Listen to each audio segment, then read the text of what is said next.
Welcome in world of technology. Surface Pro with LTE review Roundup, true wireless freedom.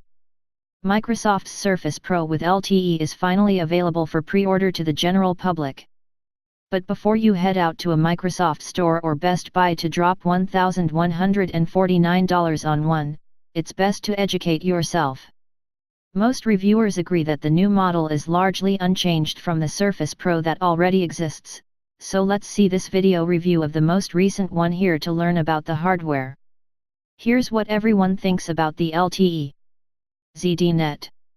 ZDNet's Ed Bot said that the cellular connections were quick and efficient with SIM cards, though he couldn't test the embedded eSIM. Pros: the LTE modem connected quickly whenever I was out of Wi-Fi range, offering data speeds that were dramatically faster than the saturated public Wi-Fi signals normally available in my neighborhood coffee shop. Cons: had I been able to make that eSIM connection, I would have paid dearly for the privilege, $4.99 for a one-day pass of up to 200 MB, $13.99 for a 1 GB pass, good for 15 days, or $29.99 for a 3 GB pass, valid for 30 days. The Verge. Dan Seifert at The Verge called the experience freeing, but also pointed out that you'll want to keep an eye out for data usage, since a full workload can go through gigabytes of data very quickly, which can lead to overages with your carrier.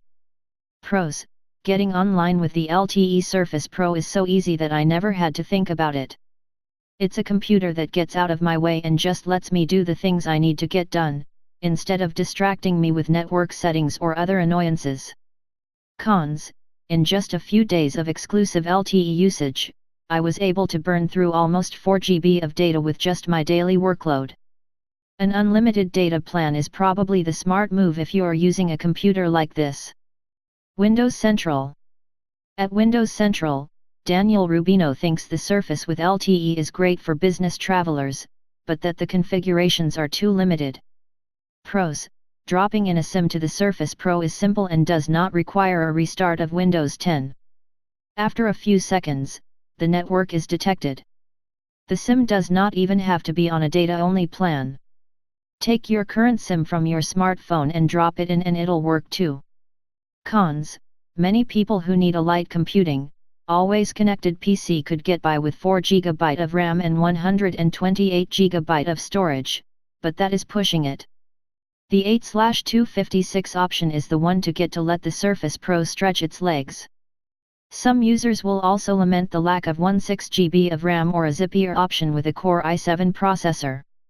CNET. CNET's Dan Ackerman points out that the Surface Pro still doesn't come with a keyboard by default, but at least it gets over 8 hours of battery life. Pros: battery life was about the same whether we were running the system on Wi-Fi or LTE. Running our streaming video playback battery test over the LTE connection, which would also use a lot of data, the system ran for 8 hours, 40 minutes. Streaming via Wi-Fi, the system ran for 8 hours, 47 minutes. Cons: the keyboard cover and Surface Pen are still sold separately, adding at least $230 for a full-featured setup. Thanks for watching this video. Don't forget to subscribe this channel. See you next time on the other R videos.